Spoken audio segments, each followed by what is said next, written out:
අපේ අපේක්ෂාව අභ්‍යන්තරවත් බාහිරවත් නොසැලෙන රටක් ජනාධිපති කියයි. අද අපි මේ මුල පුරන්නේ මේ මහනුවර දිස්ත්‍රික්කය හා තදාසන්න ප්‍රදේශය ඉලක්ක කරගත්තු ප්‍රධානතම යටිතාල පහසුකම් ව්‍යාපෘතියකට. මා හිතනවා මේ ව්‍යාපෘතිය අපේ රටේ ආර්ථිකය සහ සමාජ ජීවිතය ඉහළ නැන්වීම සඳහා ප්‍රබල පිටුහලක් වෙනවා. මේ ව්‍යාපෘතිය ආරම්භ කිරීම සඳහා අද මේ අවස්ථාව උදා කර ගැනීමේදී අපේ අමාත්‍යතුමාත් නියෝජ්‍ය අමාත්‍යවරුන් අපේ ලේකම්තුමා සහ අදාළ නිලධාරි මහත්තුරු විශාල වේසක් දැරුවා. එහි වේසේ ප්‍රතිඵලයක් ලෙස තමයි අද අපට මෙම අවස්ථාව ළඟා වී තිබෙන්නේ. ඒ වගේම අපේ රටේ දේශීය කොන්ත්‍රාත්කරුවන් කෙරෙහි අපි විශ්වාසය තබලා තිබෙනවා. අදාළ දින වකවානු වලට ඊටමත් උසස් ප්‍රමිතියෙන් තාක්ෂණයේ යුතුව මේ වැඩ කටයුතු නියමිත කාල පරිච්ඡේදයේ අවසන් කරાવી කියලා. අපි මා හිතන්නේ දැන් මේ දවස්වල ටිකක් ලොකු සංවාදයක් ගියා මේ ආර්ථිකය ගැන. ඩොලරේ උච්චාවචනය පිළිබඳව මා දැක්කා ආණ්ඩුව බිඳ වැටේවි නේද? ආණ්ඩුව යන්න ඒ වගේවත් ආවා. උපදෙස් ගන්න වගේ ඒවා ආවා. අපි තා හොඳින් තේරුම් අරන් තිබෙනවා අපේ ආර්ථිකයේ ඇති වී ඇති අර්බුදයන් ගමන් කළ යුතු දිශාව පිළිබඳව ඊටමත් දැක්මක් සහ සැලැස්මක් ඇතුව අපි වැඩ කරමින් ඉන්නේ. ඒ නිසා ඕනෑම මොහොතක ඇති වෙන කුණාටුවක් ඕනෑම මොහොතක ඇති වෙන යම් අස්ථාවරභාවයක් ඊට ඉක්මනින් යලි ස්ථාවරත්වයට ගැඳවීම සඳහා අවශ්‍ය වෙන ශක්තිමත් ආර්ථිකයක් අපිට අවශ්‍යයි. අප තාමත් ආර්ථිකයේ සියලු දිශාවල ශක්තියින් එක් රැස් කරගෙන නැහැ. ඒක ඇත්ත. සියලු දිශාවල අපිට අවශ්‍ය වෙන ආයෝජනයන් අපිට අවශ්‍ය ප්‍රමාණයෙන් අපි තාම කැඳවගෙන නැහැ.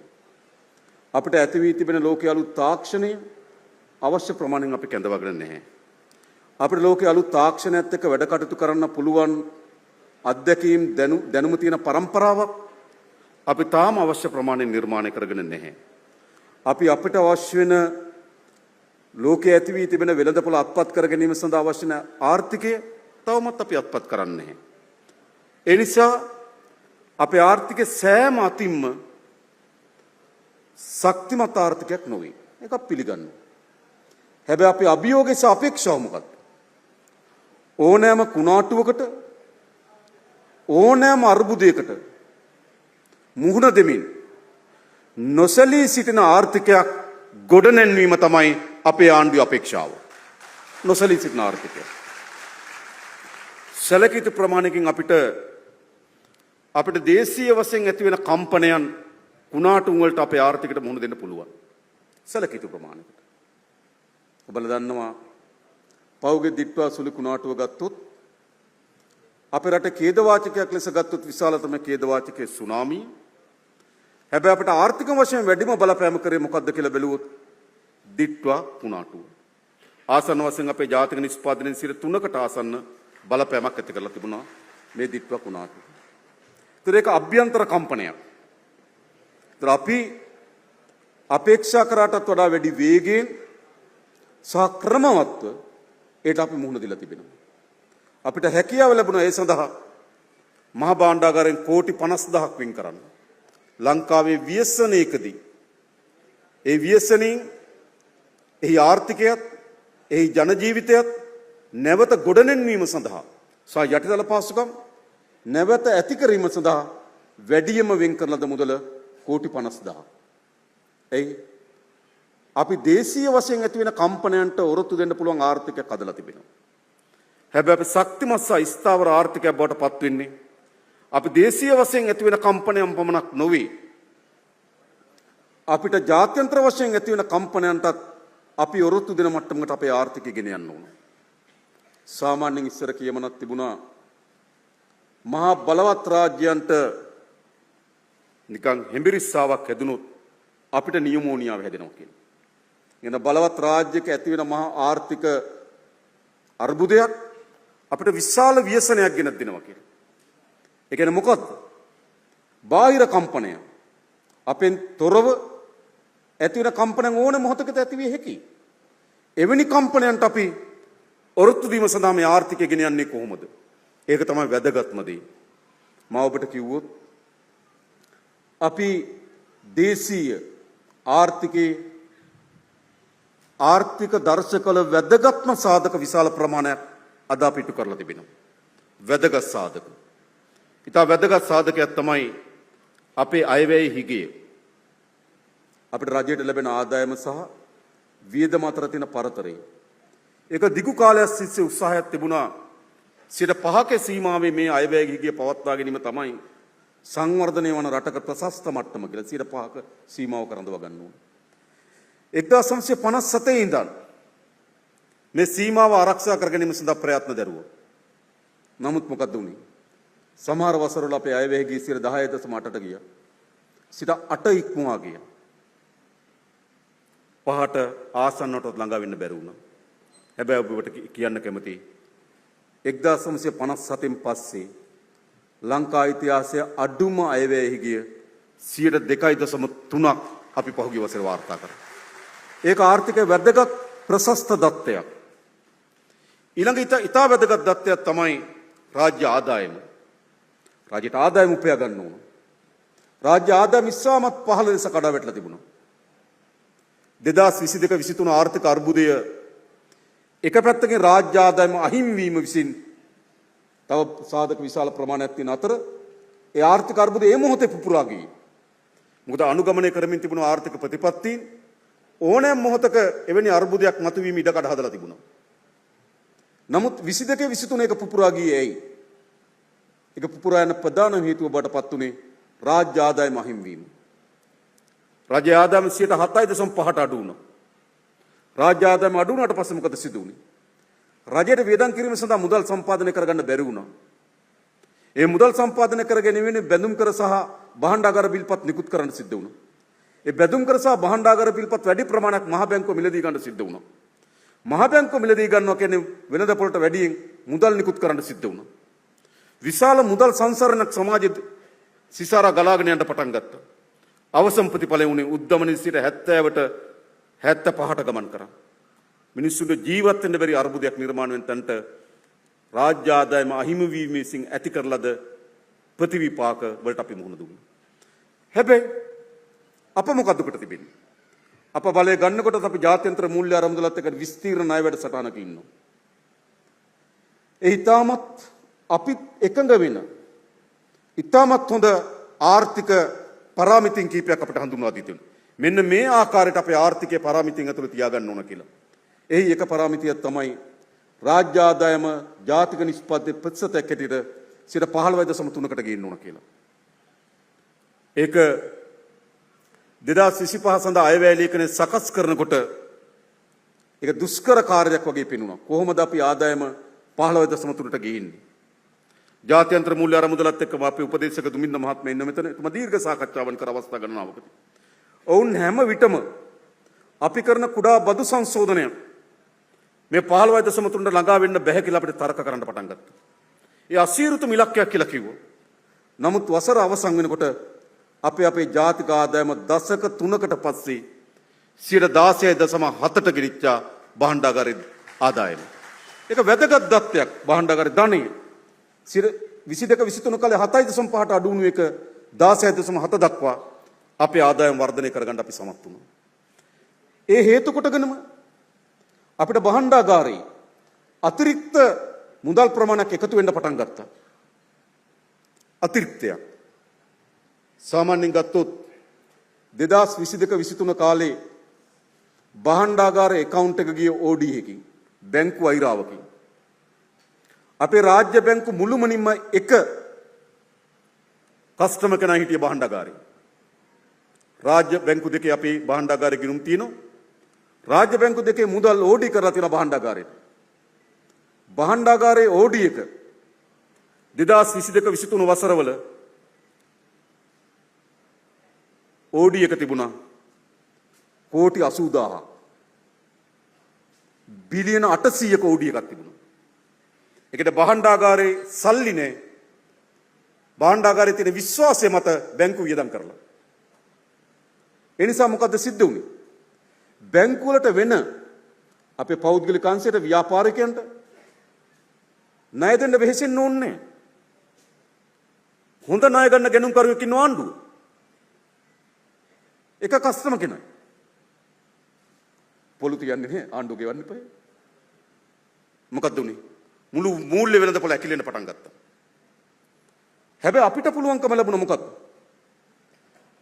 දැන් චුට්ටක් අඩු වෙලා තියෙන්නේ. අපි භාණ්ඩාගාරේ account එක ධන බිලියන 1200ක් කෝටි 1,20,000ක ධන අතිරික්තයකට අපිට භාණ්ඩාගාර account එක ගේන්න පුළුවන්කම ලැබුණා. ඒකෙන් කෝටි 50,000ක් තමයි අපි දිට්ටෝ වලට වෙන් කරන්නේ. ඕනෑම ගෙදරකත් එහෙමයි. ව්‍යසනයන් සිදුවේ හැකි ඕනෑම ගෙදරක් තමන්ගේ ව්‍යසන වෙනුවෙන් තැම්පතු තියාගන්න. අපිත් එහෙම තැම්පතු එකතු කරලා තිබුණා. ඒ ආර්ථික ඉතාමත් වැදගත් සාධකයක්. ආණ්ඩුව ප්‍රධාන ණය ගන්නකරු වෙනුවට අපි එළියට ණය නිදහස් කරන්න කිව්වා. ව්‍යාපාර වලට කර්මාන්ත වලට 2024 බැංකු පද්ධතිය කර්මාන්ත සඳහා නිකුත් කළ තිබුණේ බිලියන 700යි. ව්‍යාපාර සඳහා නිකුත් කළ තිබුණේ බිලියන 700යි ණය. 2025 පෞද්ගලික අංශ සඳහා ණය ලබා දී තිබෙනවා ට්‍රිලියන 2ක් බිලියන 2000ක් බැංකු විසින් පෞද්ගලික අංශයට ණය ලබා දී තිබෙනවා. ඒ ආර්ථිකය ඉතා වේගයෙන් චලනය වීමේ වැදගත් සාධකයක්. ආණ්ඩුව ගන්න ණය පඩි ගෙවන්න නඩත්තු වලට වියදම් වෙනවා. පෞද්ගලික අංශ ගන්න ණය ව්‍යාපෘති වලට සහ නේද ආදායම් උත්පාදනය කර දිශාවට යොමු කරනවා. ට්‍රිලියන 2ක් 2025 වසරේ ණය ලබා දීලා තිබෙනවා. මේ අප්‍රේල් මාසයේ ණය ලබා දීලා තිබෙනවා බිලියන 250ක් පෞද්ගලික අංශයට. ඒකට මොකද්ද? ඉස්සර බැංකු වලින් ණය ගන්න ප්‍රධාන ණය ගැනුම්කරුවා ආණ්ඩුව අද ආණ්ඩු ණය ගන්නවා වෙනුවට ඒවා පෞද්ගලික අංශ නිදහස් කරන්න පුළුවන්. ඒක ආර්ථික විශාල වැදගත් හැරවුම. ඊළඟ වැදගත්ම හැරවුම තමයි අපේ ජංගම ගිණුම. වසරකට අපිට රටට ගලාගෙන යන ඩොලර් ප්‍රමාණය සහ වසරකින් අපේ රටෙන් ගලාගෙන එළියට යන ඩොලර් ප්‍රමාණය අතර වෙනස. අපිට මුළු නිදහස් ශ්‍රී ලංකාවෙම ජංගම ගිණුමේ අතිරික්තය තිබිලා තියෙන අවස්ථා 3කදී විතරයි. අවුරුදු 3කදී විතරයි. අපිට ගලාගෙන ආපු ඩොලර් ප්‍රමාණයට වඩා අඩුවෙන් අපේ රටෙන් එළියට ගියේ අවුරුදු 3යි.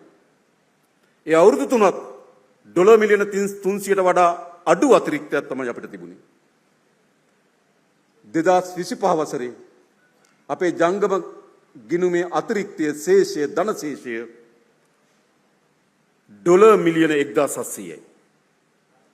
ඉතාමත් වැදගත් සාධකයක් අපේ රටේ ආර්ථිකයේ. අපේ ප්‍රාථමික ගිණුම ජාත්‍යන්තර මූල්‍ය අනුමතත් එක්ක අපේ බැඳීම තිබුණේ අපේ ප්‍රාථමික ගිණුම 2.3ක අගයක පවත්වා ගන්න.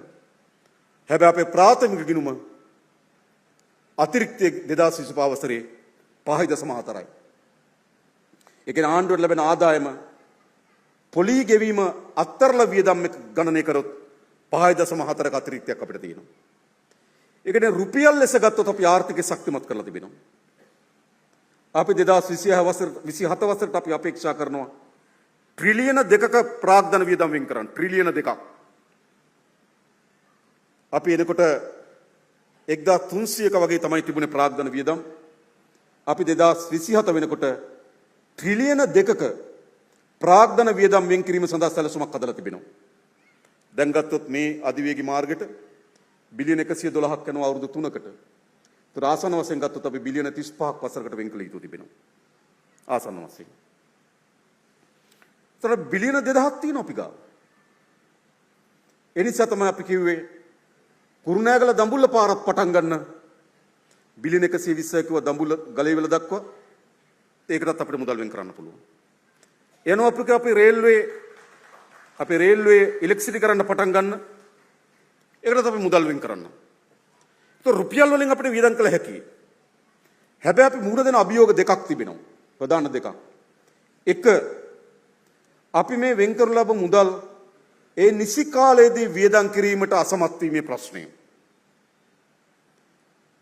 මා මුදල් අමාත්‍යාංශයට වාර්තාවක් ගෙන්නගත්ත ව්‍යාපෘති කීපයක ඒ ව්‍යාපෘති කීපයේ ඇස්තමේන්තුව බිලියන 300යි. ඒ ව්‍යාපෘති පටන් ගන්න සැලසුම් කරලා තිබුණේ බිලියන 300ක. හැබැයි ප්‍රමාදය සහ නතර වීම නිසා අලුත් ඇස්තමේන්තුව බිලියන 600යි. ඒතර බිලියන 300ක අපිට කරන්න පුළුවන් කළ හැකි ව්‍යාපෘති වලට අපිට බිලියන 600ක් දරන්න සිද්ධ වෙලා තිබෙනවා.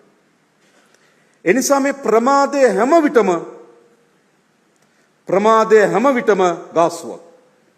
ප්‍රමාදයේ හැම විටම ගාස්තුවක් ලෙස අපිට ගෙවන්න වෙනවා.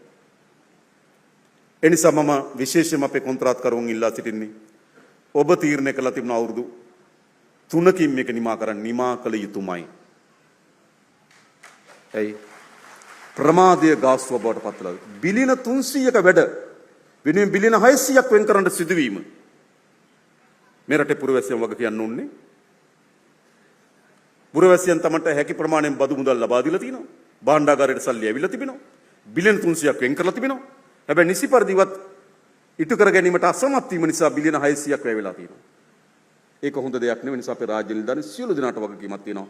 මේ වෙන් කරන මුදල් මේ මොහොතේ වැය කරන එක. අනිත් එක ඒ ව්‍යාපෘතිය ප්‍රමාද වීම විසින් මොකද ව්‍යාපෘතියට හදනවා. දැන් මේ ව්‍යාපෘතිය මා දැක්ක හදලා තියෙනවා. මේක ආර්ථික වශයෙන් වෙන අපිට තිබෙන ආර්ථිකම වාසිය අපි ගණනය කරනවා. ඒ ගණනය කරලා තමයි අපි මේක සක්්‍යතාව යුතු ව්‍යාපෘතියක් ලෙස නම් කරන්නේ. හැබැයි අවුරුදු 3ක අවුරුදු 6ක් ගියොත් මොකද වෙන්නේ? මුදලේ සිද්ධ වෙන හානිය විතරක් නෙවෙයි. ඒ ව්‍යාපෘතිය නිසි පරිදි ඉටු කිරීමට අසමත් වීම නිසා සිද්ධ වෙන ආර්ථික අවශ්‍යතාවක් තියෙනවා. ඒක ගණනය කරොත් කොච්චර වේවිද? එනිසා මේ ප්‍රමාදය අපිට විශාල හානියක් ගෙන දී තිබෙනවා. එනිසා අපේ අමාත්‍යතුමා, නියෝජ්‍ය අමාත්‍යතුමා, ලේකම්තුමා සියලු දෙනා මා දන්නා විශාල වෙහෙසක් දරනවා. ප්‍රමාදයකින් තොරව මේවා නිසි කාලයේදී ඉදිරිපත් අවසන් කරන්න. ඒක මම හිතනවා අපේ කොන්ත්‍රාත් සමාගම් වෙත පැවරී තිබෙන ප්‍රධානම වගකීම කියලා. දෙවෙනි කරුණ අපි මුහුණ දෙන්නේ. අපි රුපියල් වලින් වියදම් කරනකොට අපිට වළක්වන්න බැරි විදිහටම ඒකේ ඩොලර් කොටසක් තියෙනවා. අපි පාර හදන්නේ රුපියල් වලින්. හැබැයි අපිට සිමෙන්ති ගේන්න ඩොලර් යනවා. පාර හදන්න යන්ත්‍ර සූත්‍ර ගේන්න ඩොලර් යනවා. අපිට පාර හදන්න අවශ්‍ය නැ යකඩ ගේන්න ඩොලර් යනවා. මොකද සිද්ධ වෙන්නේ? අපි රුපියල් වලින් වියදම් කරාට ඒ වියදම් කරන රුපියල් ඇතුලේ ඩොලර් පංගුවක් තියෙනවා. ඒ නිසා අපි රුපියල් වලින් වියදම් කරලා ටිකක් ප්‍රවේශම් වෙන්නත් උනා. අපි රුපියල් තිබුණාටම වියදම් කරන්න බෑ. ඒ රුපියල් වලින් වියදම් කරන ව්‍යාපෘතිය ඇතුලේ යම් ඩොලර් කොටසක් තියෙනවා. එහෙනම් අපේ අභියෝගය තමයි මොකද්ද? එන රුපියල් වලින් වියදම් කරන එක සීමා කරන එකද අපි කළ යුතු. අපිට ඒක හරි ලේසි. රුපියල් වලින් වියදම් කරන එක සීමා කරමු. ප්‍රශ්නයක් ඉන්නේ. හැබැයි අපේ අභියෝගය තමයි රුපියල් වලින් වියදම් කරන ගමන් ඒක ඇතුලේ තියෙන ඩොලර් ප්‍රමාණය අපි උපයාගන්නේ කොහොමද? ඒක තමයි අපේ ඊළඟ දිගු කාලින සැලසුම වෙන්න ඕන. 2025 වසර බැලුවොත් අපේ අපනයන ආදායම තියෙන ඩොලර් බිලියන 17යි. අපේ ආනයන වියදම ඩොලර් බිලියන 21ක් තියෙනවා. නිසා අපේ ආනයන සහ අපනයන අතර ඩොලර් බිලියන 4ක ඍණාගයක් තිබෙනවා. අපිට සංචාර කර්මාන්තයේ ඩොලර් බිලියන 3ක් විතර ලැබිලා තිබෙනවා. අපි ස්තුතිවන්ත වෙන්න ඕන. මේ ව්‍යාපෘති විශාල ප්‍රමාණයක් අපිට කරන්න අවස්ථාව ලැබෙන්නේ විදේශගත ශ්‍රමිකයන්. ඔවුන්ගේ අවුරුද්ද අපිට එවලා තියෙනවා ඩොලර් බිලියන 8ක්. තනි ඒකකයක් හැටියට හිතුවොත් සුද්ධ ඩොලර් ආදායමක් ලෙස බැලුවොත් ඒක තමයි අපේ විශාලතම ආදායම. සංචාර කර්මාන්තයේ ඩොලර් බිලියන 3යි ගණනක් ලැබුණට සංචාර කර්මාන්තය පවත්වාගෙන යාම සඳහා අපිට ඩොලර් වලින් භාණ්ඩ සහ සේවා සපයන්න සිද්ධ වෙනවා. අපේ නිෂ්පාදන වලින් අපිට ඩොලර් බිලියන 12ක වගේ ආදායමක් අපිට ලැබුණට මොකද අපිට සිද්ධ වෙන්නේ? ඒ ආදායම ලබා ගැනීම සඳහා අපි ඩොලර් වලින් අපිට ආනයන කරන්න සිද්ධ වෙනවා. සුද්ධ අගයක් ලෙස අපිට ලැබෙන්නේ විදේශගත ශ්‍රමිකයන් වෙන ඩොලර් බිලියන 8ක්. මා හිතන අපිට මේ අපි ස්තුතිවන්ත වෙන මේ මුල් මාස 4 අපිට ඩොලර් බිලියන 3ක් ලැබිලා තියෙනවා.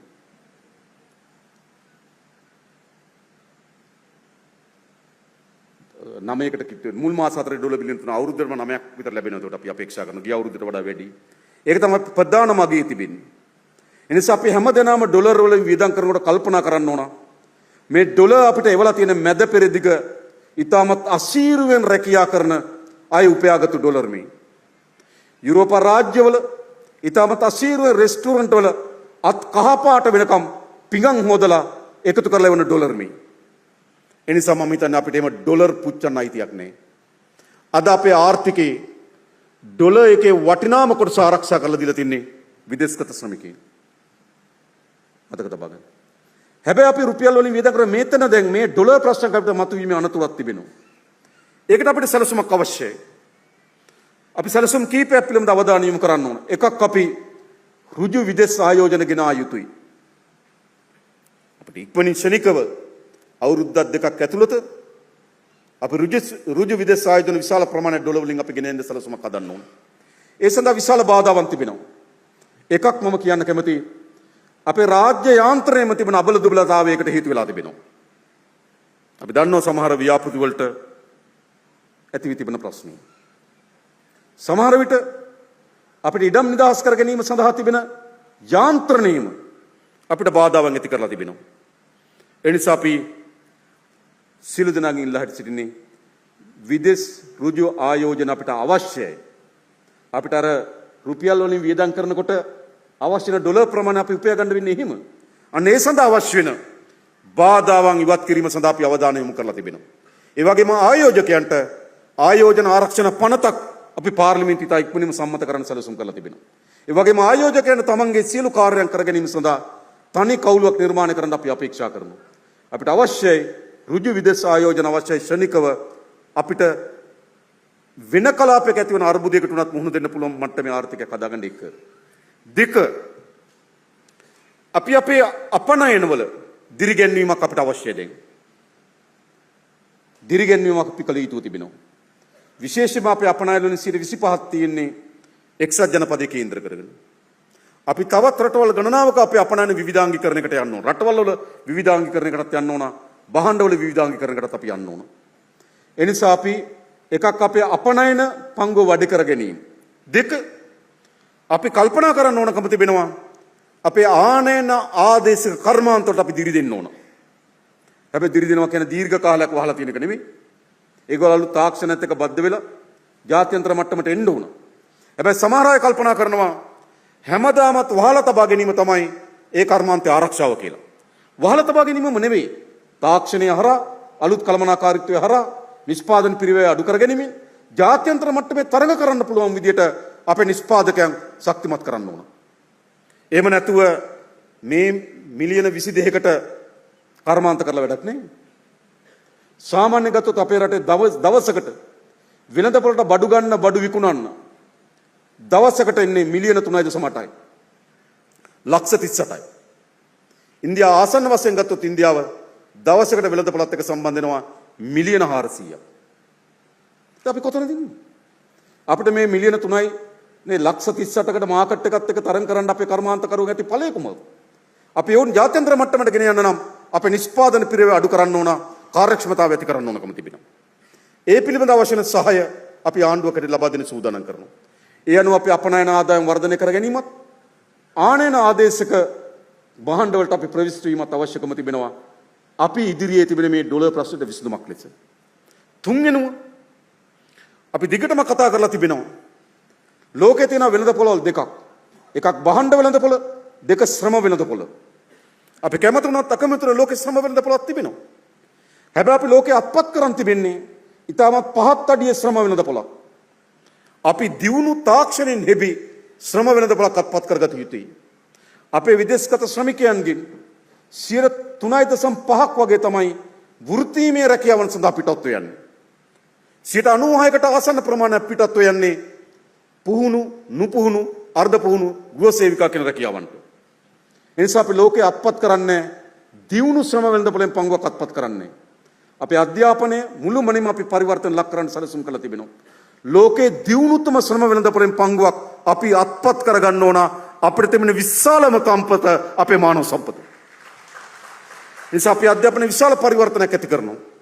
අපි 2032 වෙනකොට අද 6 පන්ති ඉන්න ළමයා ඒ ලෙවල් ඉවලා 2032 දී එළියට එනවා.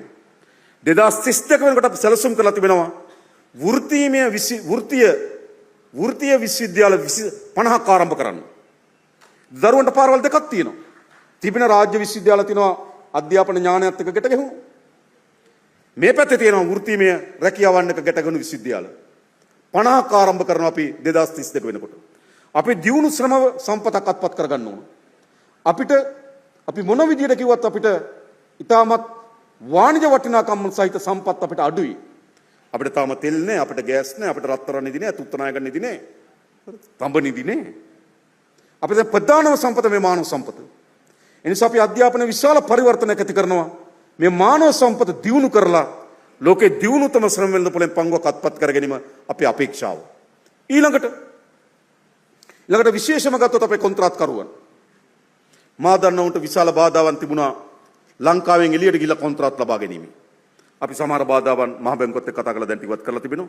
තව ඉවත් කරන්න. ඔබ මේ ලංකාව භූමියේ කොන්ත්‍රාත් කරලා අත්පත් කරගන්නා දැනුම ඒ නිපුණතාවයත් ඔබ ලෝකෙන් එළියට යන්න ඕන. මා දන්න සමහර සමාගම් කීපයක් ගිහිල්ලා තියෙනවා. අපිට හොඳ විභවතාවයක් තියෙන අවස්ථාවක් තිබෙනවා. අපේ සමාගම් දීර්ඝ කාලයක් වැඩ කරලා තිබෙනවා. දේශීය ඉංජිනේරුවන් ඉතාමත් දැනුම අධ්‍යක්ෂින් තියෙන ඉංජිනේරුවන් සම්ප්‍රදාය කණ්ඩායමක් ඉන්නවා. ඒ සමාගමට හොඳ කළමනාකරන හැකියාවක් තිබෙනවා. ඒ නිසා අපේ අපේක්ෂාව තමයි අපේ ඉදිකිරීම් කර්මාන්තය ලංකාවෙන් එළියට ගෙන යාම සඳහා අපි ලබා දිය යුතු සහාය අපි ලබා දෙන්න ලෑස්ති. මොකද එයත් අපේ ඩොලර් අවශ්‍යතාවය සපුරා ගැනීමේදී ප්‍රධාන කොටසක් ලෙස අපි සලකනවා. අනෙක් පසින් ගත්තොත් අපිට අවශ්‍යයි අපේ රටේ භාණ්ඩ හා සේවාවන්ගේ නිෂ්පාදන පිරිවැය අඩු කිරීමේදී වැදගත්ම සාධකයක් තියෙනවා අපිට. අපේ බල ශක්තිය මිල ඉහළ යාම. ඒ අපි අවම කරන්න ඕනේ. ඒ අපේ විශාල පංගුවක් තිබෙනවා. ඒ නිසා අපි විශාල සැලසුමක් හදලා තිබෙනවා. කොහොමද අපි මේ බල ශක්තිය සඳහා තියෙන පිරිවැය අඩු කරගන්නේ? අපි ජාත්‍යන්තර මූල්‍ය අරමුදලත් එක්ක සහ අපිත් පිළිගන්න ප්‍රතිපත්තිය තමයි විදුලි බල මණ්ඩලයේ විදුලි ඒකකයක් විකුණන්න ඕන නිෂ්පාදන පිරිවැයට අනුව. විදුලි ඒකකයක් නිෂ්පාදනය කරන්න කොච්චර පිරිවැයක් යනවද? ඒකට අනුව විදුලි බල මණ්ඩලයේ විදුලි ඒකකයක් විකුණන්න ඕන. ඒක තමයි විදුලි කර්මාන්තයේ පැවැත්ම තිබෙන්නේ. එහෙනම් අපි අපේක්ෂාව වෙන්න ඕන මොකක්ද? කොහොමද විදුලි ඒකකයක් නිෂ්පාදනය කරන්න යන පිරිවැය අපි අඩු කරගන්නේ? ඒකට අපි සැලසුම් විශාල ප්‍රමාණයක් සකස් කරලා තිබෙනවා. විශේෂයෙන්ම අපි සුලන් බලෙන් මේ වෙනකොට අපි ඇවිල්ලා මෙගාවොට් 70ක් දැන්ට පටන් අරන් තිබෙනවා. තව 250ක විතර ව්‍යාපෘතියක් අපි පුනකිරීම ප්‍රදේශ හඳුනාගෙන තිබෙනවා. අපි සෝලා වලින් මෙගාවොට් 100ක් සියඹලා ආණ්ඩුව පටන් අරගෙන තිබෙනවා. අපි බැටරි වලින් මේවා ගබඩා කරගෙන සඳහා බැටරි මෙගාවොට් 160ක ස්ථාන 16ක බැටරි ස්ථාපිත කරන්න සූදානම් කරලා තිබෙනවා. තව මෙගාවොට් 250ක බැටරි වලට තාමත් කෙටි කාලෙක අපි ටෙන්ඩර් ඉදිරිපත් කරනවා. තව මෙගාවොට් 50ක් දැනට සෝලා ඉදි කරලා තියෙන සමාගම් වලට බැටරි ලබා දීම සඳහා ටෙන්ඩරයක් කරනවට අපි සැලසුම් කරලා තිබෙනවා. මේ ඔක්කොම කරොත් අපිට ඉතාමත් හොඳ ප්‍රශස්ත මිල ගණනක බලශක්ති උත්පාදනයක් අපේ රටේ ඇති කරගන්න පුළුවන්. ඒ පිළිබඳව අපි සැලසුම් කරලා තිබෙනවා. ඒ නිසා අපි යන්නේ කොතෙන්ටද? අපිට ඕන ඒ වෙලාවේ එහෙන් මෙහෙන් ගහලා ආර්ථිකයක් පවත්වාගෙන යන්න නෙවෙයි. එහෙම තමයි මේ ආර්ථිකය ආවේ. මේ ආර්ථිකය සූදුවක් වගේ මේ ආර්ථිකය ආවේ. අපි වාණිජ වෙළඳපොළ ගිලා ණය ගත්තේ නේ. නමුත් වාණිජ වෙළඳපොළ ගිලා ණය ගන්න හැකියාව අත්පත් වෙච්ච පළවෙනි මොහොත 2007 ගිලා අපි වාණිජ වෙළඳපොළ ගිලා ණය ගත්තා. ඒත් අපිට අවස්ථා නිර්මාණය වුණා. අපි 2015-19 කාලේ වාණිජ වෙළඳපොළ ගිලා ණය ගත්ත ඩොලර් බිලියන 12මාරක්. වෙන මුකුත් නැහැ ව්‍යාපෘති නෙමෙයි. කෙලිම වාණිජ වෙළඳපොළට ඩොලර් වලින් කිසිදු ව්‍යාපෘතියක නෙවෙයි කිසිදු ආයෝජනයකට නෙවෙයි. ඩොලර් බිලියන 12මාරක් ගත්තා වාණිජ වෙළඳපොළට ගිහිල්ලා බැඳුම් කරණිකුත් කරලා ඩොලර්. ඒක කෙටි කාලේ ණය. අවුරුදු 5න් 10න් ගෙවන්න ඕන ණය. 5.7 අධික පොලියට තිබුණු ණය. බිලියන 12මාරක්. එයි ඒ බිලියන 12මාර අරගෙන ඒ අවුරුදු 4මාර ඇද්දා. ඒක අදිනවා. ඊට ශ්‍රී ලංකා ආණ්ඩුවක් එනවා. ඒ වෙලාවේ කොහින් හරි ආයේ ණය ටිකක් ගන්නවා. එයාගේ අවුරුදු 4මාර පහ අදිනවා. ඔහොම තමයි අපේ රට ආවේ. අපේ අවස්ථාවේම නෙවෙයි මේ අවුරුදු 5 මොනවා හරි කරලා අදින්න නෙවෙයි අපේ අපේක්ෂාව. අපේ අපේක්ෂාව තමයි අභ්‍යන්තර මුහුණ දෙන ඕනෑම ප්‍රශ්නයකටත් බාහිර වශයෙන් මුහුණ දෙන ඕනෑම කම්පනයකටත් ඔරොත්තු දෙන නොසැලෙන ආර්ථිකයක් ගොඩනැංවීම පිළිබඳ අපි සැලසුමක් එක වැඩ කරමින් තිබෙනවා. ඒ හිතන අපේ රට ස්ථාවරභාවය හදයි කියලා. ඒකට අවශ්‍ය යටිතල පහසුකම් වර්ධනය කරන්න ඕන. අධිවේගී මාර්ග ඒකට අවශ්‍ය යටිතල පහසුකම්. බල ශක්තිය ඒකට අවශ්‍ය යටිතල පහසුකම්. දුම්රිය සේවය ඒකට අවශ්‍ය යටිතල පහසුකම්. ඩිජිටල් කරණය ඒ සඳහා අවශ්‍ය යටිතල පහසුකම් මෙවලම් සියල්ල අපි වර්ධනය කරන්න ඕන. ඒ නිසා මම හිතනවා අපි තාමත් සැලසුම් සහගත දැක්මක් සහිත ආර්ථික සංවර්ධන මාවතකට ප්‍රවිෂ්ඨ වෙලා තිබෙනවා. ලංකාවේ පළමු වතාවට අනාගතය ගැන හිතන ආණ්ඩුවක්. අද අපි ණය ගන්න මතක තබා ගන්න. අද අපි ණය ගන්නේ 2040 දී අපිට ගෙවන්න පුළුවන්ද කියලා බලලා. එහෙමයි. අද ණයක් ගන්නේ අපිට අනාගතේ ගෙවිය හැකිද? අපි අපේක්ෂා අපි සැලැස්මක ඉන්නවා. අපේ මුළු ණය ගෙවීම ජාතික නිෂ්පාදිතයෙන් 4% සීමාවක රඳවා ගන්න ඕන. ඊට වඩා ආර්ථිකයට මුහුණ දෙන්න බෑ. අපිට ණය ගෙවිය හැකි වන්නේ අපේ ජාතික ආදායමෙන් 4% වගේ පංගුවක් කියලා අපි ස්ථාවරක ඉන්නවා. එහෙනම් අද අපි ණයක් ගන්නේ 2035 දී 4% ඉක්මවනද කියලා බලලා. 2040 දී 4% ඉක්මවනද කියලා බලලා. එහෙම තමයි ණය තිරසරභාවය හදන්නේ. එහෙම නැත්නම් කවුරුත් දෙනවා, එහෙන් දෙනවා, මෙහෙන් දෙනවා, එහෙන් ගන්න පුළුවන්, මෙහෙන් ගන්න පුළුවන් ගත්තොත් මොකද වෙන්නේ? මේ ටික දුවන්න පුළුවන් අනාගතය අර්බුදයටපත් වෙනවා. ඒ නිසා අපි ණය කළමනාකරණය, ණය ප්‍රශස්ත මට්ටමක පවත්වා ගැනීම සඳහා අවශ්‍ය සැලසුම් එක්ක වැඩ කරමින් තිබෙනවා. ඒ නිසා මේ ගමන් මාවත අපේ රට ඉතාමත් ශක්තිමත් ආර්ථිකයක දොරටු විවෘත කර බව අපිට විශ්වාසයි. එහිදී මේ යටිතල පහසුකම් වර්ධනය ඉතාමත් වැඩ කොටසක් ඉටු කරනවා. ඒ සඳහා අපේ ඇමතිතුමා, නියෝජ්‍ය අමාත්‍යවරුන්, ලේකම්තුමාගේ අන්තිම උත්සවය නේද? එතුමාත් බෙහෙමින් සුදන්තර මා දන්නවා. එතුමා විශාල වේසක් දරුවා මේ අමාත්‍යංශ විශාල ගැටලු ගණනාවක් තිබුණා නේද? අපිට කඩවත මීරිගම කොටස ඉවර කරගන්න කොච්චර වෙහෙසක් තිබුණාද? පැටලිලි ගිවිසුම්, සාධාරණ නැති ගිවිසුම්, ගෙවීම්, ඉල්ලීම්, රාජතාන්ත්‍රික ගැටලු නැවත විශාල වියෝල් ජාලාවක් තිබුණා මීරිගම කඩවත කොටස අවසන් කර ගැනීම. ඒ වගේම තව කොටසක් තිබුණා මීරිගම කඩවත කෑල්ල දිනුනට එතන තව මීටර 500ක වගේ කොටසක් ඉතුරු වෙලක් තිබුණා. ඒක අපි අලුතෙන්ම ටෙන්ඩර් කෝල් කරලා ඒකත් ලබා දුන්නා. මේවත් නැවත ටෙන්ඩර් කෝල් කරලා ලබා දීලා තියෙන හොඳම කොන්ත්‍රාත්කරුවන් තෝරාගෙන තිබෙනවා. ඒ නිසා ඒ වෙනුවෙන් මම හිතන අමාත්‍යාංශ ලේකම්තුමා විශාල වෙසක් දරුවා. එතුමා මේ කාලය ඇතුළත කරලා දේ ප්‍රශස්ත සේවාව පිළිබඳවත් අපි ප්‍රණාමය පුද කරමින් මම නතර වෙනවා. බොහොම ස්තුතියි හැම දිනාටම.